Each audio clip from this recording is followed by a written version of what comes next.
Interview के fun में ये बहुत ज़रूरी बात है कि इंटरव्यूअर छू दे। हर आदमी की शख्सियत जो है एक पके हुए फल की तरह, उसको छूइए, उसमें से रस टपकेगा। मैं सिर्फ छूता हूँ, मैं उसको क्रोचता नहीं हूँ, मैं उसको खदेड़ता नहीं हूँ। आपको ऐसा तो नहीं लगा किसी दिन भीड़ के छत्ते को आपने छेड़ दिया किसी ऐसी शख्सियत से इंटरव्यू करते? अभी तक तो नहीं, लेकिन आपसे बात करूंगा तो मुझे उम्मीद है।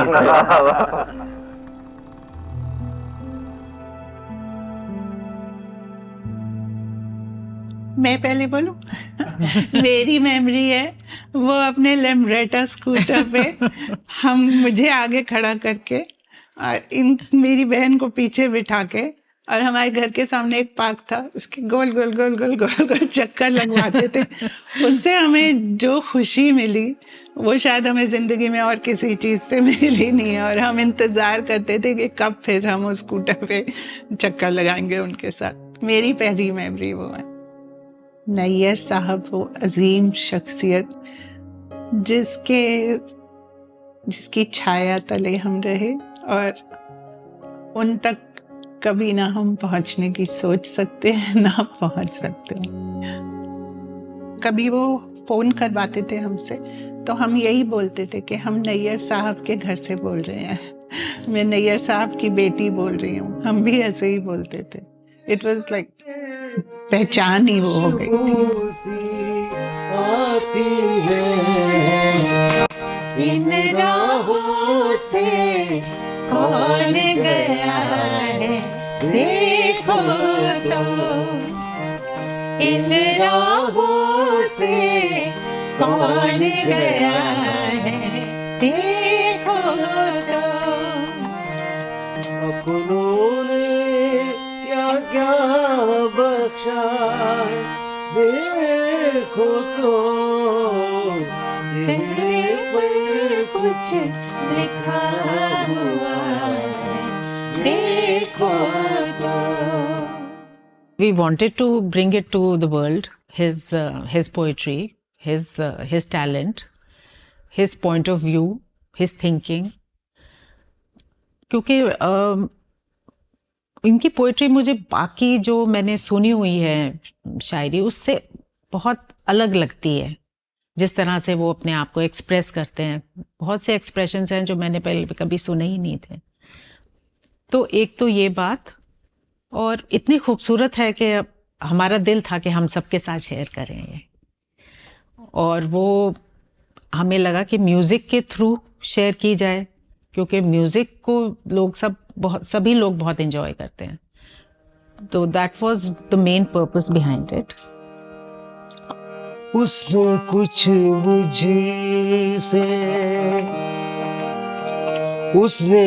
मुझसे कहा हो जैसे, उसने कुछ मुझसे कहा हो जैसे, एक परिंदा सा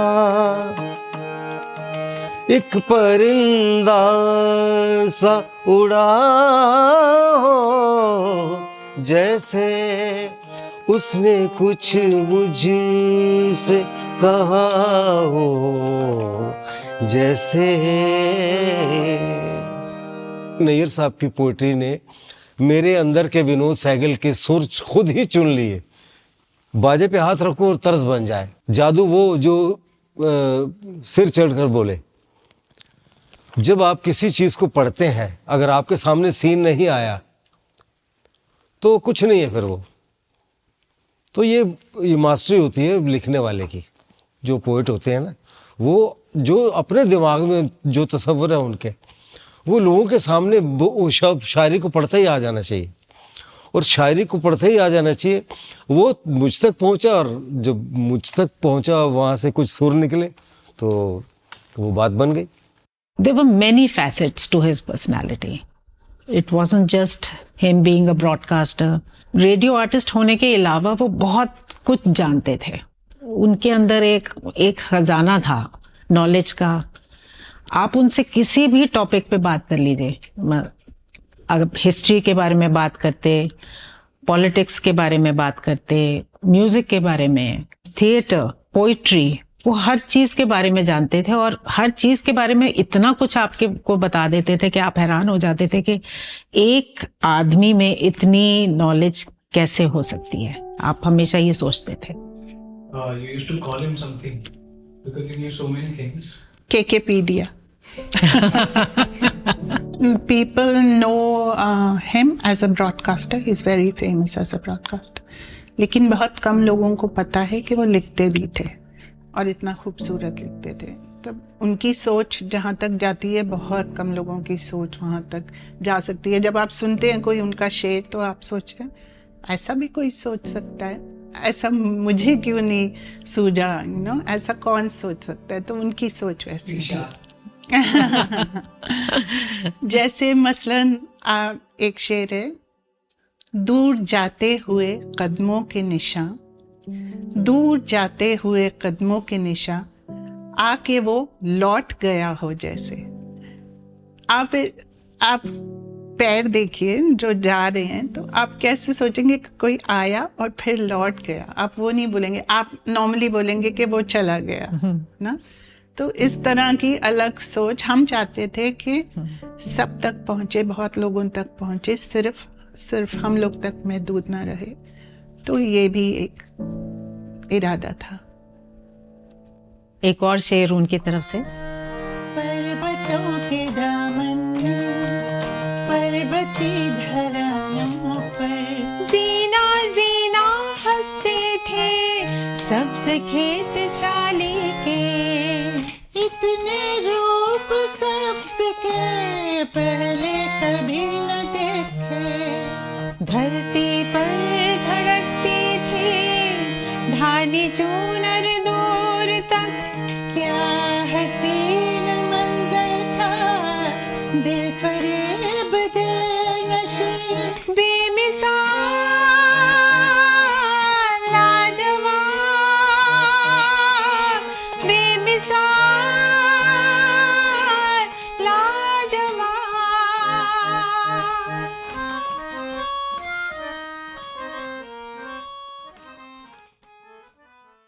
कश्मीर की वादी तो उनके अंदर समाई हुई थी। बिल्कुल।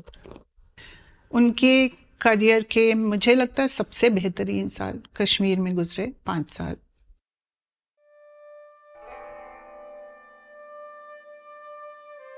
मैं ये कहता हूँ वो पता नहीं गलती से कश्मीर से बाहर पैदा हुए।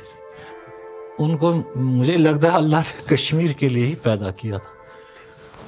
जो जेन्युइन कश्मीरी होता है ना, अच्छा कश्मीरी, नैयर साहब उस टाइप के आदमी थे। कहाँ मुझे 44 साल पीछे ले जा रहे हैं। नैयर साहब, मैं अब आज जब कभी कभी उनको सामने ख्याल में लाके खड़ा कर देता हूँ तो मुझे लगता है वो मुगल आजम के वो शहंशाह हैं ब्रॉडकास्टिंग के।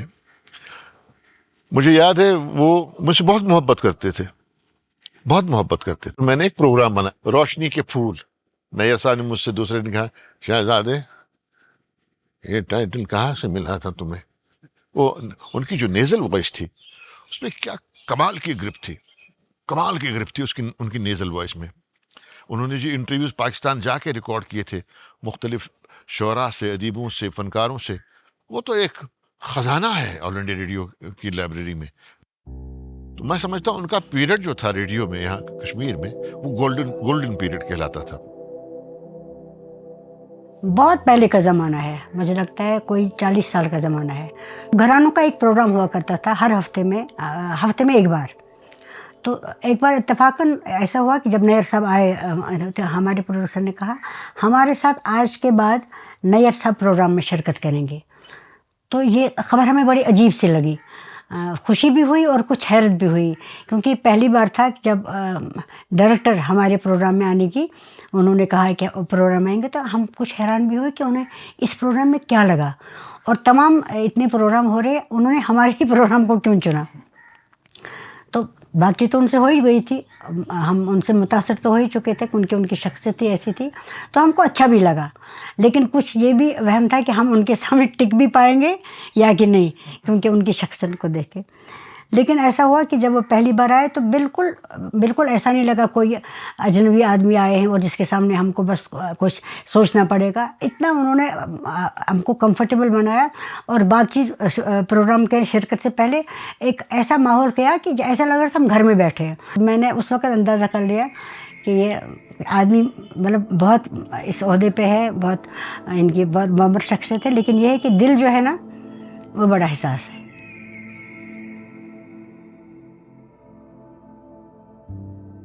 दूर उफुक में नील गूं किरणों की एक बस्ती सी है।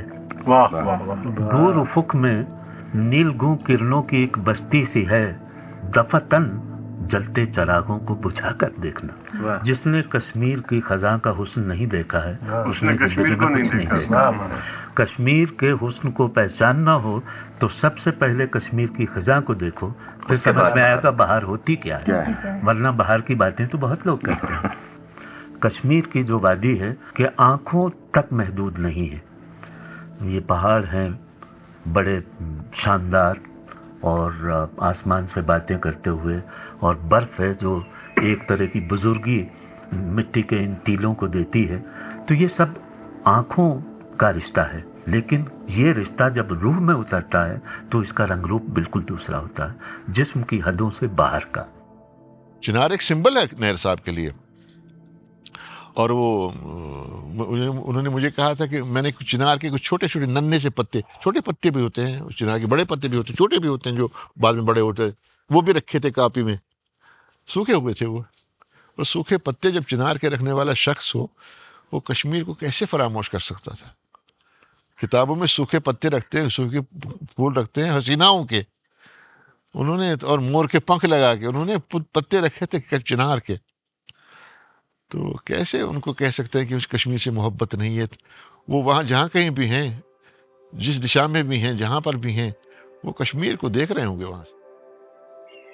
नहीं, कश्मीर तो वो घूमे भी काफ़ी, उनको पूरा कश्मीर पसंद था, और उसमें हम दो तीन लोग ज़्यादा पसंद थे। वो बड़े पुरबहार आदमी थे। उनके बिहेवियर का स्टाइल इतना मर्दाना था, इतना शफीकाना था, इतना पिदराना था, इतना दोस्ताना था, इतना वालिहाना था, यानी जितने भी एडजेक्टिव्स हैं उनके लिए कम पड़ती हैं।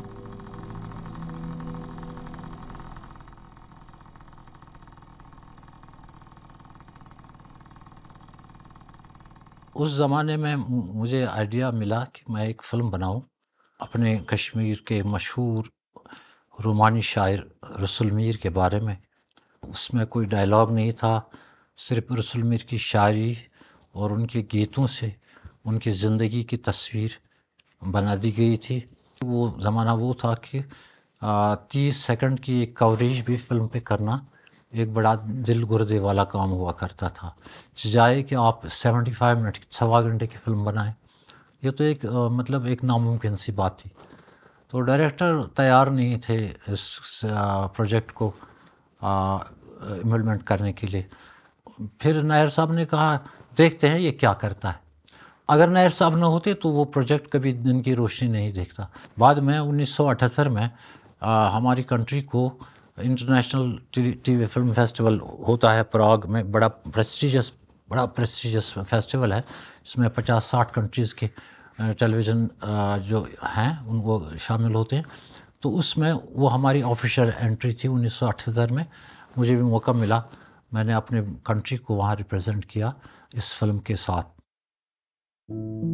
मुझे इश्क था उनसे, बहुत वालियाना इश्क। कोई भी माकूल आदमी, जेन्युइन आदमी, जेन्युइन ह्यूमन बीइंग उनसे इश्क किए बिना नहीं रह सकता था। अगर नहीं करता तो वो जेन्युइन ह्यूमन बीइंग नहीं हो। उनका मुस्कुराता हुआ चेहरा, उनका दिलनशीन ह्यूमर, उनकी लताफत, उनकी ज़राफ़त और उनकी खुशमिजाजी। सर्दी के दिनों में उनकी आवाज़ से चाय गर्म हो जाती थी। पत्ते पत्ते से खुशबू सी आती है, पत्ते पत्ते से खुशबू सी आती है, इन राहों से कौन गया है, इन राहों से कौन गया है, देखो तो, देखो तो। उनको लखनऊ सांस्कृतिक रूप से सबसे ज़्यादा बेहतर लगता था, जहाँ पे उनसे जुड़े हुए काफ़ी लोग थे। फिर आसपास यहाँ पे बहुत से कलाकार थे जो शास्त्रीय संगीत में, शास्त्रीय नृत्य में, इन सब चीज़ों के बहुत बड़े दिग्गज माने जाते थे पूरे देश में, और सर सबसे परिचित थे। तो इसलिए उनको लगा कि लखनऊ शायद वो एक सेंट्रलाइज प्लेस होगी जहाँ पे वो इन सारे लोगों के संपर्क में बने रहेंगे। जैसे सर लगातार एक ईमानदार व्यक्ति रहे, तो उनको ये भी था कि हम जो शहर हमारे नियंत्रण में हो, यहाँ के खर्चे हम उठा सकें रिटायरमेंट के बाद। तो लखनऊ एक मिडिल क्लास शहर था, या लखनऊ अभी भी एक मध्यम वर्गीय शहर है जहाँ पे उस लेवल पे बहुत ज़्यादा खर्चे नहीं हैं। तो ये सब भी सर के जहन में था। देखिए, सन 1971 में भारत और पाकिस्तान के बीच में युद्ध हुआ और भारत ने उस युद्ध को जीत लिया, और उसमें लगभग 90,000 पाकिस्तानी सैनिकों ने आत्मसमर्पण कर दिया भारत की सेना के सामने। अब उनको अलग अलग जेलों में रखा गया। तो देश की सरकार ने ये फैसला किया कि भाई ये यहाँ पर ठीक से हैं और इनको बहुत ज़्यादा कष्ट नहीं है, ये दूर बैठे इनके लोगों को भी पता लगना चाहिए। तो रेडियो पे इस कार्यक्रम को बनाया जाए, ये फैसला हुआ, और इसकी जिम्मेदारी सर को दी गई कि सर वो सबसे बेहतरीन व्यक्ति हैं जो इस कार्यक्रम को बना सकते हैं। तो उसमें कुछ तो आसानी से बोलने लग गए, लेकिन कुछ आसानी से नहीं बोले, क्योंकि उनके अंदर बहुत ज़्यादा गुस्सा था और वो ये मानने को तैयार ही नहीं थे कि हम पराजित हुए हैं। हमें नहीं बोलना, हमें कुछ नहीं करना। उसने कहा भाई तुम्हारी पत्नी सुनेगी, तुम्हारी माँ सुनेगी, तुम्हारी आवाज़ वहाँ तक पहुँचेगी, तब वो कन्विंस होता है।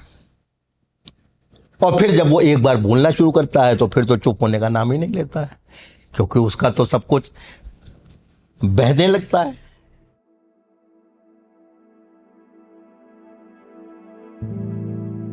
हम बंद सीपियां हैं, इस सीपी को खुलना चाहिए, इसके अंदर जो है उसको बाहर लाना है, और उसको बाहर लाने का फन ही इंटरव्यू का फन है। उसमें यह होता है कि मैं उस सीपी के अंदर जो है उसमें ये इत्मीनान पैदा करता हूँ कि मैं दुश्मन नहीं हूँ, मैं दोस्त हूँ, मुझसे बात करो, मुझे तुमसे बहुत कुछ जानना है और तुम्हारे पास वो है, वो मुझे दो।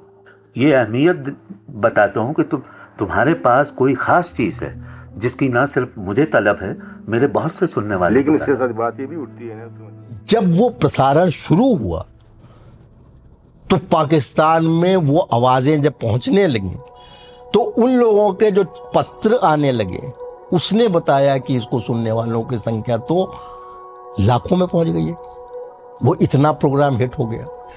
तो ये सर की वो कला थी जिससे दोनों देशों के बीच में जो कड़वाहट थी वो काफ़ी घटी। फिर उसके बाद शिमला समझौता, इसी के बाद में वो शिमला समझौता होता है, जिस शिमला समझौते में हम ये फैसला करते हैं कि भाई ये सैनिक वापस जाएंगे।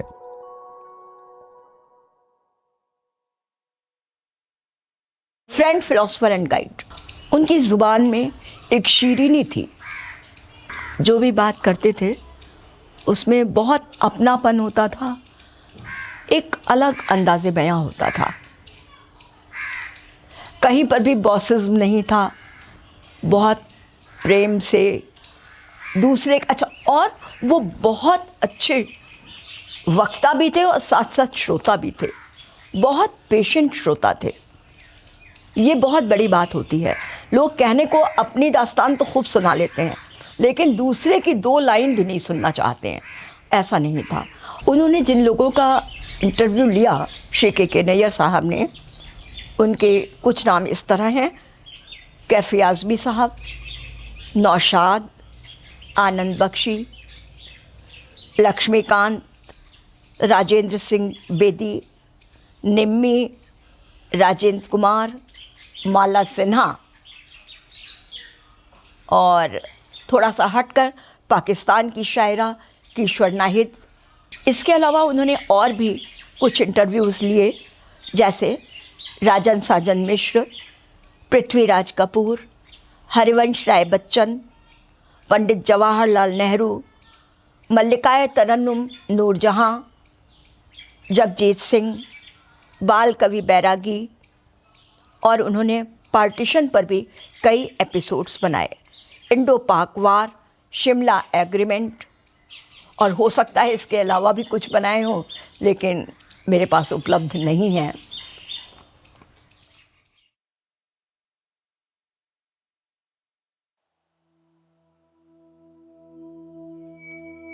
मेरी आदत है, मैं बेहिसी की जिंदगी और कोने में पड़े रहने, मैं फर्नीचर का पीस नहीं हूं। मैं इंसान हूं, धड़कवार।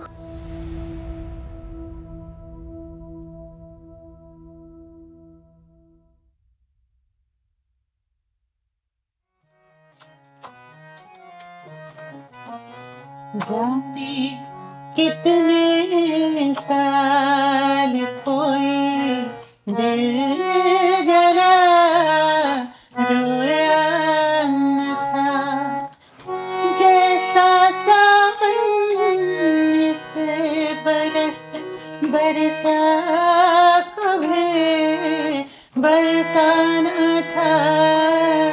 जाने कितने साल कोई दिल जला रोया न था। आप सोचिए कि कोई पंछी हो जिसके पर काट दिए जाएं तो उसको कैसा लगेगा। तो बस ऐसा ही था। वो तो आज़ाद परिंदे थे, जब मन किया स्कूटर उठाया चल दिए। कोई इंसान जो इतना खुश रहता हो, इतना हर चीज़, हर इवेंट में जाता हो, उसको तैयार होने का इतना शौक हो, उसको हर चीज़ का इतना शौक हो, वो एक कुर्सी में बस बैठा रह जाए और कुछ ना कर पाए तो उसको कैसा लगेगा। तो एक वक्त आया जब उनको स्ट्रोक हुआ, उसके बाद उन्होंने कहा कि इस तरह से जीने से अच्छा है मैं चला ही जाऊं, तो मुझे जाने दो, मेरे लिए ये अच्छा होगा कि मुझे आप जाने दो। तो तब हमने, उनके बच्चों ने उनको एक चिट्ठी लिखी, क्योंकि हमारी हिम्मत नहीं थी उनसे रूबरू बात करने की। तो हमने उनको एक चिट्ठी लिखी कि अगर आप नहीं होगे तो हमारी तो फैमिली ख़त्म है, हम किसके पास जाएंगे, हमें कुछ भी पूछना हो, हमें कुछ भी कहना हो तो हम किसके पास जाएंगे। तो इस वक्त आप अपने बारे में मत सोचिए, आप हमारे बारे में सोचिए, आप हमारे लिए प्लीज़ आप रहें हमारे साथ। तो वो पढ़ के उन्हें थोड़ा हौसला आया और उसके बाद उन्होंने फैसला किया कि वो रहेंगे हमारे लिए। और उसके बाद वो क्या जिए, वो 21 साल तक उसी कमरे में उसी हाल में जिए, लेकिन क्या जिए, ऐसे तो आम आदमी, ऐसे हम लोग भी नहीं जी सकते जिस शान से वो जिए। तो वो थे नैयर साहब। उसने कुछ मुझसे, उसने कुछ मुझसे कहा हो जैसे, उसने कुछ मुझसे कहा हो जैसे, एक परिंदा सा, एक परिंदा सा उड़ा हो जैसे, उसने कुछ मुझसे कहा हो जैसे।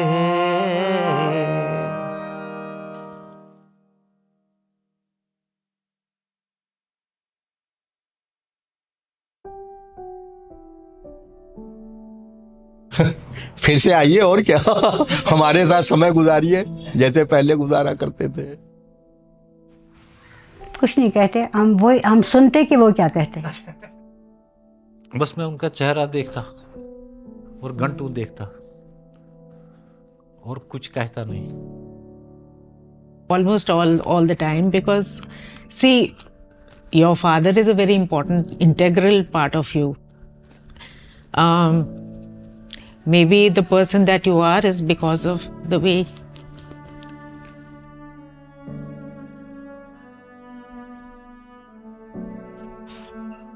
क्या बीमना योर अधिफीरित जहन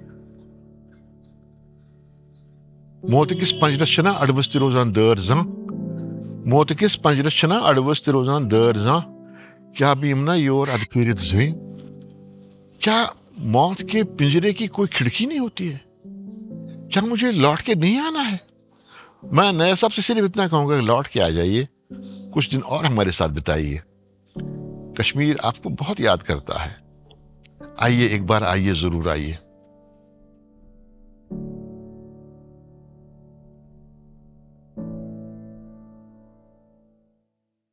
गुस्ताखी ना हो तो मैं एक अर्ज ये करूं कि मैं अपने वजूद को सिर्फ एक अपना जो शेर है उसके बराबर समझता हूं कि मुंतजिर कोई तो दिल होगा जहां में मेरा।